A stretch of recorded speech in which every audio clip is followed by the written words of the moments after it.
Are you ready to land your dream role as a DevOps engineer but feeling overwhelmed by the technical depth of the interviews? In this video, we will cover DevOps interview questions and answers, Ultimate DevOps Career Guide. Master your DevOps interview with this comprehensive guide. In this video, we break down 30 essential DevOps interview questions covering CI/CD, infrastructure as code, containerization, and monitoring to ensure you are fully prepared for your next big opportunity. Make sure to subscribe for more career-focused technical guides. Which of the following best describes the primary goal of continuous deployment? Option A. Automatically merging code to the main branch every day. Option B. Automatically deploying every change that passes the automated testing stage to production.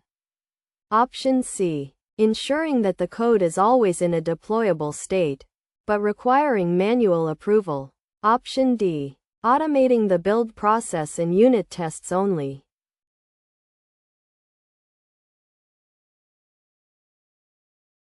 The correct answer is B. Continuous deployment. CD is the practice of automatically releasing every change that passes all stages of your production pipeline to your customers, unlike continuous delivery, which ensures code is ready for release but may involve a manual trigger. Continuous deployment is fully automated. This allows for rapid feedback loops and ensures that small updates reach users quickly, reducing the risk associated with large, infrequent releases. In Git, what is the purpose of the git stash command? Option A. To permanently delete uncommitted changes. Option B. To push changes to a remote repository immediately. Option C. To temporarily save changes in a dirty working directory so you can switch branches. Option D. To merge two branches together without a commit message.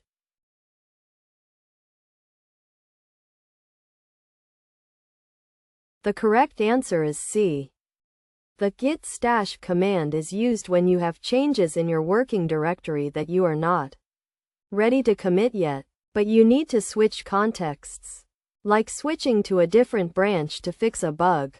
It takes your uncommitted changes, both staged and unstaged, and saves them on a stack for later use, leaving you with a clean working directory. You can later apply these changes using git stash pop or git stash apply. What is the difference between a Docker image and a Docker container? Option A. An image is a running instance, while a container is a blueprint. Option B. An image is a read-only template, while a container is a runtime instance of an image. Option C. There is no difference. The terms are used interchangeably. Option D. A container is stored in a registry, while an image is stored on the host.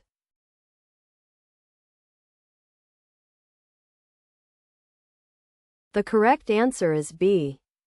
A Docker image is a static, read-only file that contains the executable code, libraries, and dependencies needed to run an application. Think of it as a snapshot. A Docker container is a live, running instance of that image. You can have multiple containers running from a single image, each with its own writable layer and isolated environment. In Terraform, what is the purpose of the state file? Option A. To store the cloud provider credentials securely. Option B. To keep track of the relationship between your configuration and the real-world resources. Option C. To act as a backup of your local machine configuration. Option D. To list all the available providers in the Terraform registry.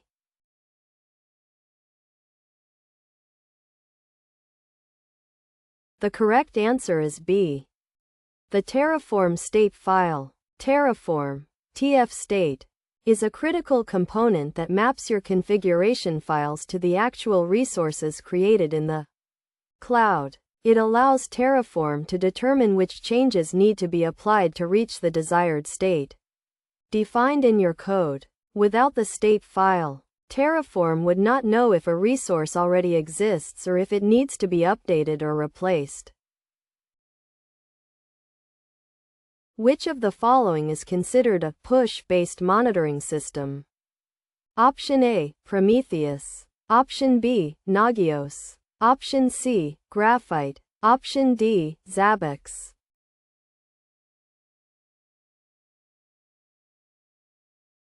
The correct answer is C.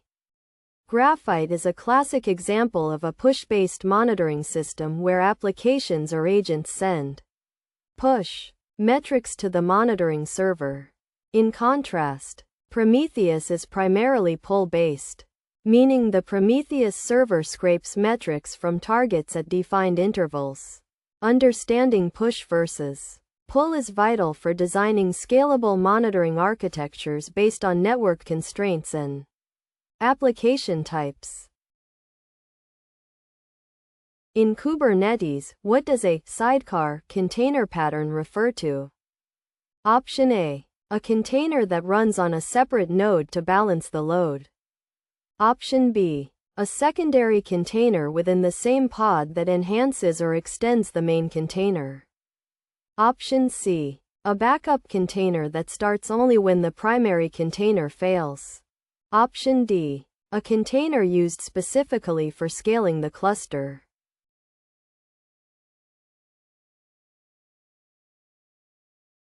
The correct answer is B.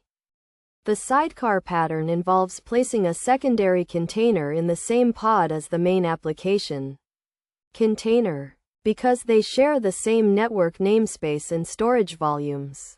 The sidecar can easily perform tasks like log shipping, proxying traffic, service mesh, or syncing configuration files without modifying the application code in the main container. Which tool uses playbooks written in YAML to define infrastructure state? Option A, Puppet. Option B, Chef. Option C, Ansible. Option D, SaltStack.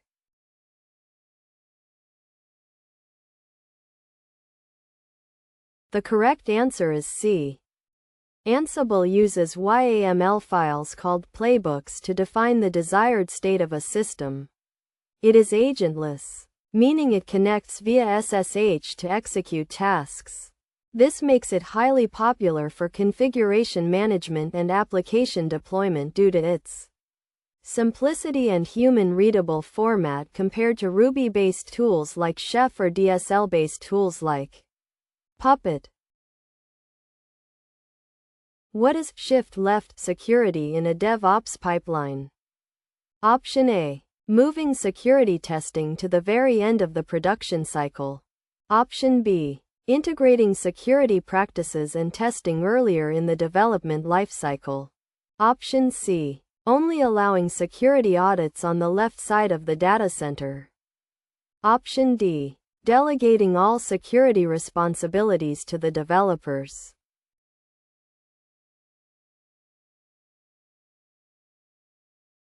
The correct answer is B. Shift left refers to the practice of moving security and other testing earlier in the software development lifecycle to the left on a project timeline. By integrating automated security scans, SAST, DAST, into the initial build and commit phases, teams can identify and fix vulnerabilities before they ever reach production, reducing cost and risk. What is the role of a build server in a CI/CD pipeline? Option A, to host the production database. Option B, to compile source code into executable artifacts. Option C, to serve the website to end users. Option D, to manage the developers' workstations.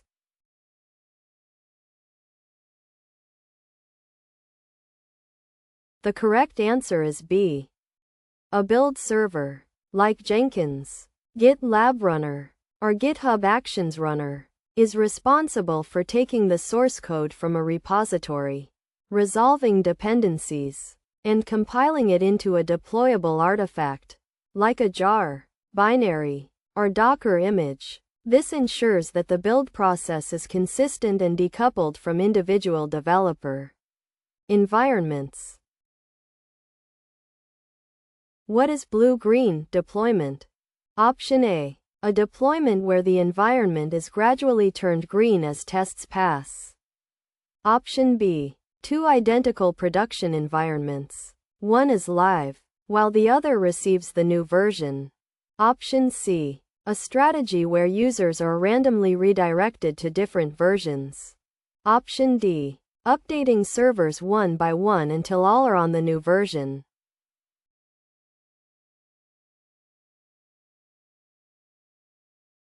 The correct answer is B. Blue-green deployment is a release strategy that utilizes two identical environments. The blue environment is the current production version, and the green environment is the new version. Once the green version is fully tested, traffic is switched, usually via a load balancer, from blue to green. This allows for near zero downtime and easy rollback by switching back to blue if issues occur. What does the kube proxy do in a Kubernetes cluster? Option A. It schedules pods to nodes. Option B. It manages the network rules on nodes to allow communication to pods. Option C. It stores the cluster configuration and state. Option D. It provides the web UI for the cluster.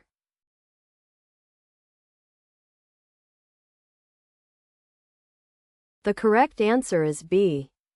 Kube proxy is a network proxy that runs on each node in your cluster. It maintains network rules on nodes. These network rules allow network communication to your pods from network sessions inside or outside of your cluster. It essentially implements the Kubernetes service concept by managing the translation of virtual IPs to pod IPs. What is the primary benefit of an API gateway in a microservices architecture? Option A. It replaces the need for individual microservices. Option B. It acts as a single entry point to route requests, handle authentication, and rate limiting. Option C. It is used to store the source code of all microservices. Option D. It increases the latency of the system to ensure data consistency.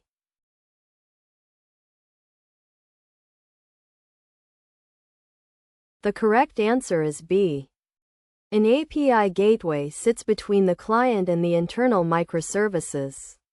It simplifies the client experience by providing a single URL. Internally, it handles cross-cutting concerns such as SSL termination, authentication, request routing to specific services, and protecting services from being overwhelmed via rate limiting. What happens during a git rebase? Option A. All commits are deleted and replaced with a single commit. Option B. The entire history of a branch is moved to the tip of another branch. Option C. A new merge commit is created to join two branches. Option D. The remote repository is overridden by the local repository.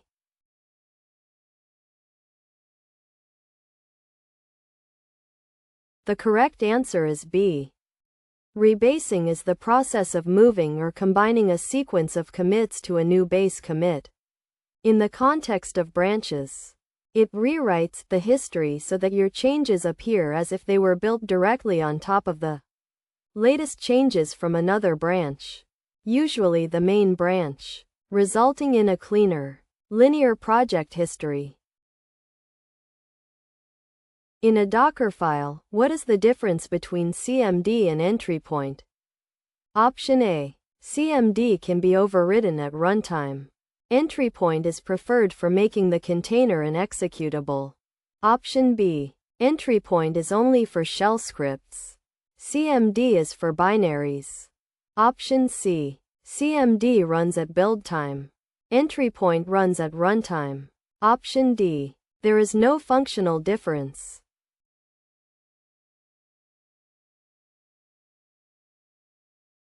The correct answer is A. Entry point defines the command that will always run when the container starts. CMD provides default arguments for the entry point or a default command that can be easily overridden by the user when starting the container. Using them together allows you to define a fixed executable entry point with default flags CMD that the user can change. What is the declarative approach in IAC?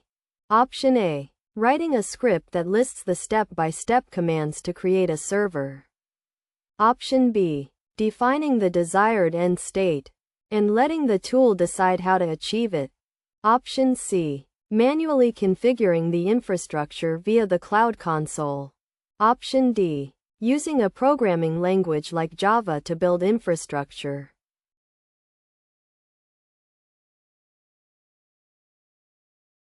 The correct answer is B.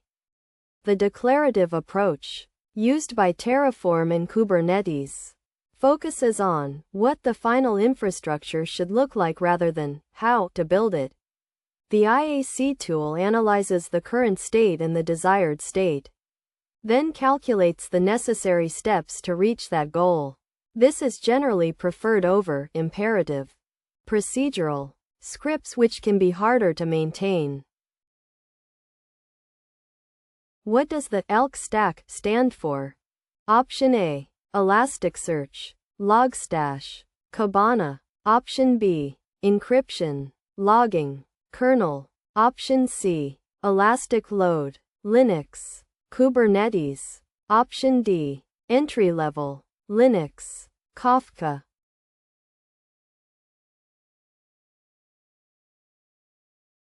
The correct answer is A. The ELK stack is a powerful collection of 3 open-source tools: Elasticsearch, a search and analytics engine; Logstash, a server-side data processing pipeline that ingests and transforms data; and Kibana, a visualization dashboard. Together, they provide a complete solution for centralized logging and real-time data analysis. What is canary testing in the context of DevOps? Option A. Testing the application's performance under extreme load. Option B. Releasing a new feature to a small subset of users before rolling it out to everyone.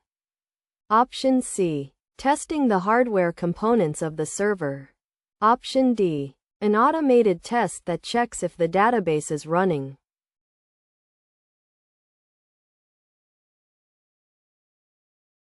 The correct answer is B. Canary testing, or a canary release, involves deploying the new version of the software to a tiny percentage of the user base. If no errors or performance degradations are detected, like the canary in a coal mine, the release is gradually expanded to the rest of the infrastructure. This limits the blast radius of potential bugs. What is an error budget in SRE? Option A. The amount of money allocated to fixing bugs. Option B. The maximum allowable downtime or errors before development must stop to focus on stability. Option C. A discount provided by cloud vendors for system failures. Option D. The number of lines of code allowed to fail during testing.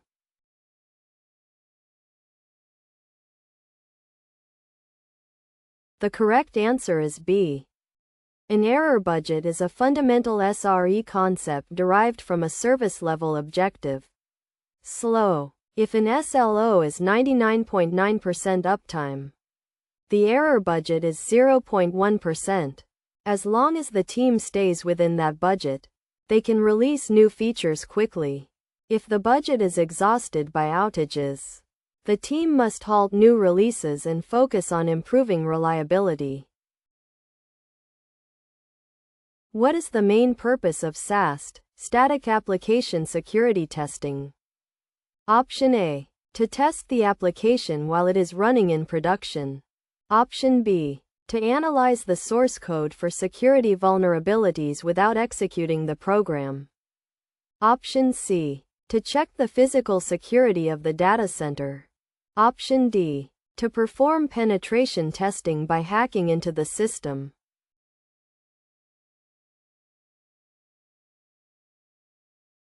The correct answer is B. SAST tools examine the source code, bytecode, or binaries for common security flaws, like SQL injection or hard-coded secrets, during the build phase. Because it doesn't require a running environment, it can be triggered very early in the pipeline, adhering to the shift-left security principle. In Kubernetes, what is a deployment? Option A. A single container running on a node. Option B. An object that manages a set of identical pods and handles scaling and updates. Option C. A physical server inside the cluster. Option D. A way to store secret passwords.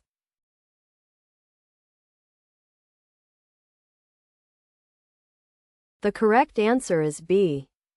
A Kubernetes deployment provides declarative updates for pods and replica sets. You describe a desired state in a deployment, and the deployment controller changes the actual state to the desired state at a controlled rate. It is the most common way to manage stateless applications, providing features like rolling updates and self-healing. What does idempotency mean in the context of automation tools?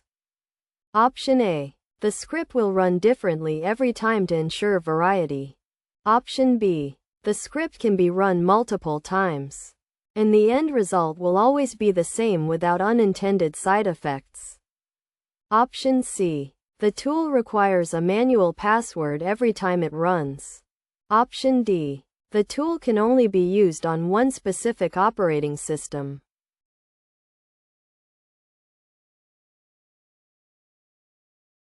The correct answer is B. Idempotency is a core property of DevOps tools like Ansible, Terraform, and Puppet. It means that if you apply a configuration once, it moves the system to the desired state. If you apply it again, nothing happens because the system is already in the desired state. This prevents accidental duplicate changes, like creating two identical users. What is the circuit breaker pattern used for? Option A. To cut off the power to the server during an electrical surge. Option B. To prevent a failing service from causing a cascading failure across the entire system. Option C. To speed up the network connection between services. Option D. To encrypt traffic between microservices.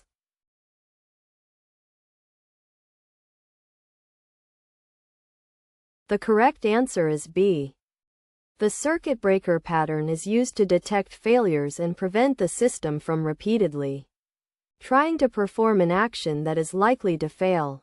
For example, if service A calls service B and service B is down, the circuit opens and further calls return a fallback response immediately, allowing service B time to recover without overwhelming it with requests. What is a Git hook? Option A. A physical device used to connect servers. Option B. Scripts that Git executes before or after events like commit, push, and receive. Option C. A special type of branch used for emergencies. Option D. A way to link two different Git providers like GitHub and GitLab.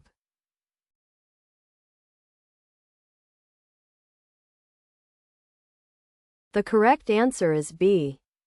Git hooks are scripts that reside in the .git hooks directory. They allow you to automate tasks within the Git lifecycle. For example, a pre-commit hook can be used to run linting or unit tests. And if the tests fail, the commit is blocked. This ensures code quality before it even leaves the developer's machine. Which of these is a benefit of using infrastructure as code, IAC? Option A. Consistency and repeatability in environment creation. Option B. Eliminating the need for a cloud provider. Option C. Making the infrastructure run without using any CPU. Option D. Automatically writing the application code for the developer.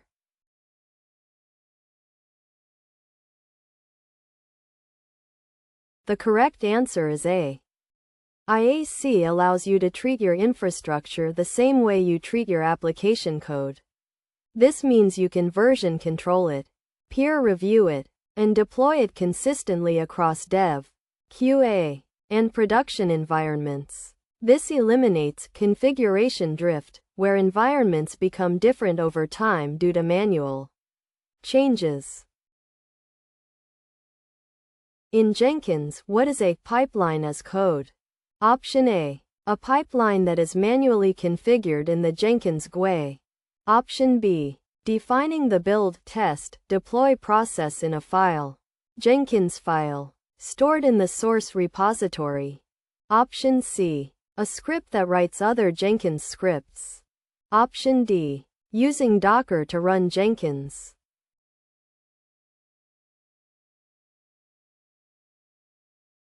The correct answer is B.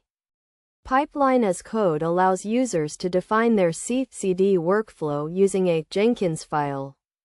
This file is version controlled along with the application code. This makes the pipeline transparent, auditable, and easily reproducible. If the Jenkins server is lost, the pipeline configuration is safe because it is in Git. What is the purpose of a Docker registry? Option A. To compile the Docker code. Option B. To store and distribute Docker images. Option C. To monitor the health of running containers. Option D. To provide a desktop interface for Docker.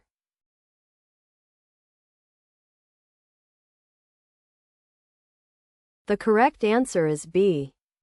A Docker registry, like Docker Hub, Amazon ECR, or Google Container Registry, acts as a centralized repository for storing Docker images. Developers push images to the registry, and deployment systems pull those images to run them in different environments. It is the GitHub for images.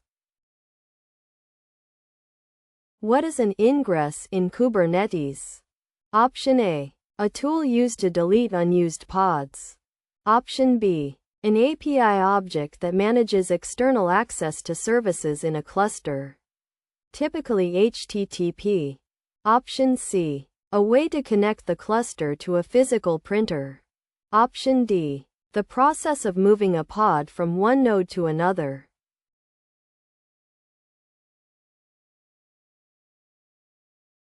The correct answer is B. While a service of type load balancer can expose an app to the internet, an ingress is more powerful. It acts as a smart router or entry point that can provide load balancing, SSL termination, and name-based virtual hosting. This allows you to route traffic to multiple services using a single IP address based on the URL path. What is distributed tracing? Option A. Tracing a physical package through the mail. Option B. Monitoring and profiling requests as they move through various microservices. Option C. A way to find which developer wrote a specific line of code. Option D. Copying logs from one server to another.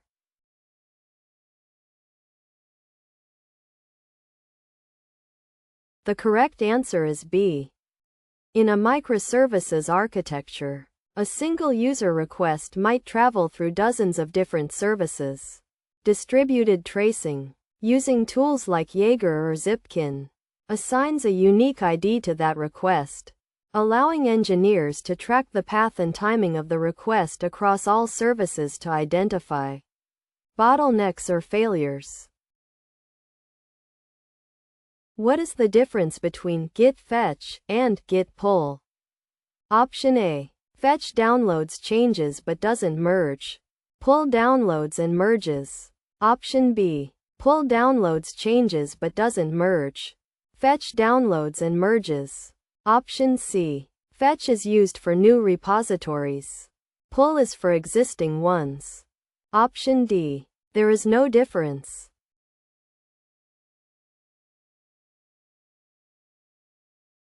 The correct answer is A.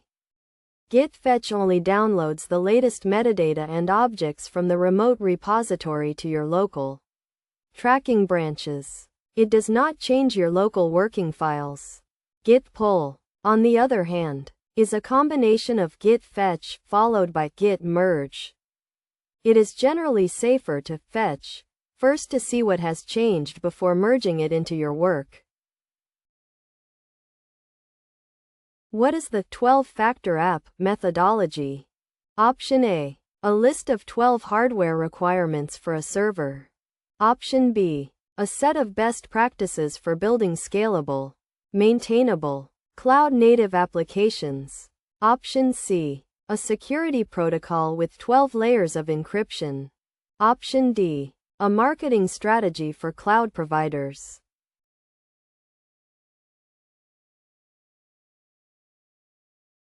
The correct answer is B.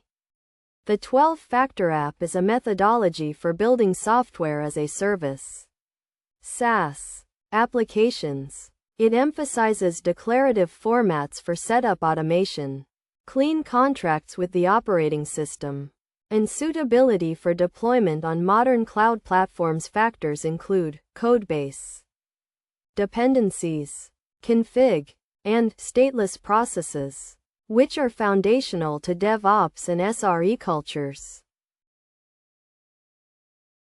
That covers our top 30 DevOps interview questions. Remember, the key to a successful interview isn't just knowing the tool names, but understanding the why behind the processes. If you found this helpful, please hit the like button and subscribe for more technical interview prep. For a complete set of practice exams and deep dive explanations, check the link in the description below.